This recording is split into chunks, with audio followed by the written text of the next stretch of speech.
Welcome or welcome back to my YouTube channel, guys, and welcome back to another video. I am back with a book tag. I haven't done a book tag in a while, and actually I'm like procrastinating because there are a lot of books that are waiting for me to read. Actually, I'm doing a book tag about my procrastination, about the books that I need or want to read. I have set an enormous impossible, well, it seems impossible right now, challenge for myself for this year. I have set myself to read 100 books. I have never done this before, actually. I have never even gone over 50 books in a year. Imagine, I am currently behind. It's not looking good, bro. But for this 100 books challenge book tag, well, I just have like 7 questions. Like, without further ado, grab your smoothie, grab your snack, and let's just get right into this video. First prompt is a book that I want to read or have read this year. So I'm just gonna pick a book that I have read this year. It is Open Water by Caleb Azuma Nelson. I recently read this in February or March.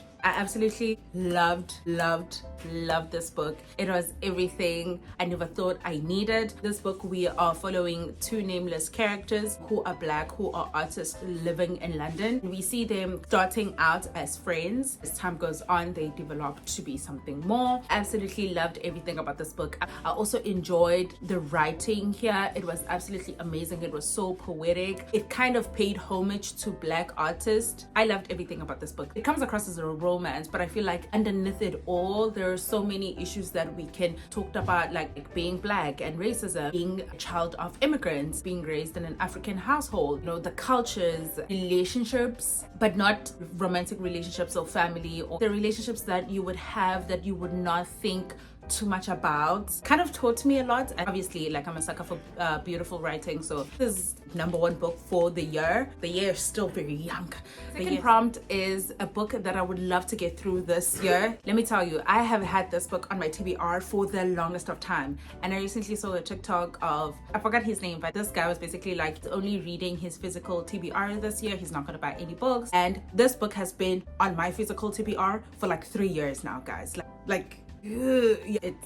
And I feel like if you've been on this channel long enough, I've said this every single year that I want to get through this book. But The Memory of Love by Amanita Fona, I do know that it follows 2 people, one who is a professor and the other one who's like a house manager of some sort. It is a historical fiction. I know that a lot of people have said this book is beautiful. I don't know why. I just need to push through. But I left it at page 10. So yeah, this book has been on my TBR long enough. Maybe I should get it on an audiobook because the font is like tiny, and if you know me, you know I do not like tiny font. So this is a book that I really want to get through this year. Third prompt is the most intimidating book on my physical TBR. Let me tell you, I bought this book almost like 4 or 5 years ago with a friend of mine with the intention that we are going to do like a buddy read. It is Shantum by Gregory David Roberts. This book is thick.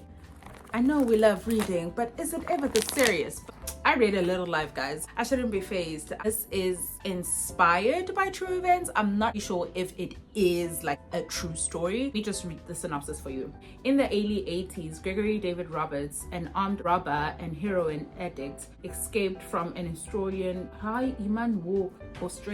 prison to India, where he lived in a Bombay slum. There he established a free health clinic and also joined the mafia. Working as a money launderer, forger and street soldier, he found time to learn Hindi and Marathi, fall in love, and spend time being worked over in an Indian jail. Then, in case anyone thought he was slacking, he acted in Bollywood and fought with the Okay, so this book is actually about said author. So it is a true story. It is the most intimidating book that I do have. I'm scared, like it freaks me out. Hopefully this year is the year. Prompt #4 is a series that I would love to start. I don't have the first or the last book of this series, but I know that the series is fully finished. It is the Black Girls Must Be Exhausted series. Are they 2 books or 3? The first one is Black Girls Must Die Exhausted. This one, if I'm not mistaken, is the second book, which is Black Girls Must Be Magic. It's a series that has been on my radar for the longest of time. I'm really excited to like start to read it. I have never known what it is about. Let's read the synopsis together. For Tabitha, her grandmother's adage, "Black girls must die exhausted," is becoming all too true. Discovering she's pregnant after she was told she may not have biological children, Tabitha throws herself headfirst into the world of single mothers by choice. Between her job, doctor's appointment, and preparing for the baby, she's worn out. And that's before her boss at the local news station starts getting complaints from viewers about Tabitha's natural hair. What the heck? When an unexpected turn of events throws Mark, her on and off again ex-boyfriend, back into her world with surprising demands, and the situation at work begins to threaten her livelihood and her identity, Tabitha must make some tough decisions about her and her baby's future. This sounds like a lot, guys. I do not want to start the second book without reading the first book, Black Girls Must Be Magic, which I understand the title now because we are meant to be magical and do everything and be great at every single thing. We kind of don't have to, hey, it's okay. Fifth prompt is a book that I think will be 5-star. It's not a new book, like it's not a new release. I think it will be a 5-star because Ntabi and her books, who is like a book friend of mine, loved this book. I think it was on her top 10 for 2024 or 2023. Burnt Sugar by Avni Doshi. It's between a mother and a daughter, and like the story of their relationships and the things that they've been through together. But also I think it's a 5-star book because I have an obsession with like mother-daughter relationships and books based on those things. I think I will enjoy this book because of that. This line caught me. I would be lying if I said my mother's misery has never given me pleasure. Like, what do you mean? What do you mean? What did your mom do to you to take pleasure in her misery? Yeah, looking forward to reading this book. Sixth prompt is my most anticipated read. My most anticipated release of 2025 is Sweet Heat by Bolu Babalola. This one we are following Malachi and Kiki many years later after them getting together from the university. I cannot wait to read this book, guys. Having the prequel because something happened and then they broke up and now they're seeing each other for the first time and they're at a wedding.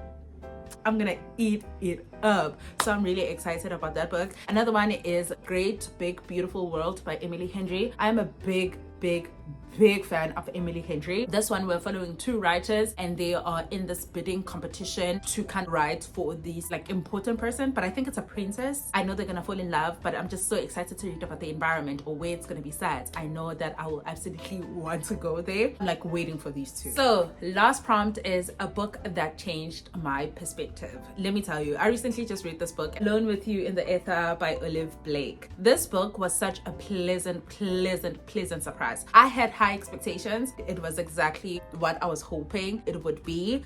Beautiful writing, beautiful story, beautiful romance. This is the type of romance that I like to read, guys. Now we are following a mad geek, an artist, because she like draws and paints. They meet by chance and decide to have like 6 conversations. They're doing like an experiment. It is pretentious, which I kind of enjoyed. Best way to describe this book is that it's intense. Yeah, this changed my perspective in terms of how I've always viewed people who suffer from certain things. I've never wondered how they experience certain things. One of the characters is suffering from mania, other one is suffering from mood disorders. See, that relationship was eye-opening for me. It was a beautiful thing to experience. Seeing someone love something that you can't control. Here, Aldo loves Regan's mind, and Regan is the one who suffers from mood disorder. It's a thing. Sometimes it loves her, sometimes it doesn't. Yeah, I love the experience of it. I'm so glad that I read this book. Guys, that is all for this video. I really do hope that you did enjoy this video. If you did, please don't forget to give me a big thumbs up.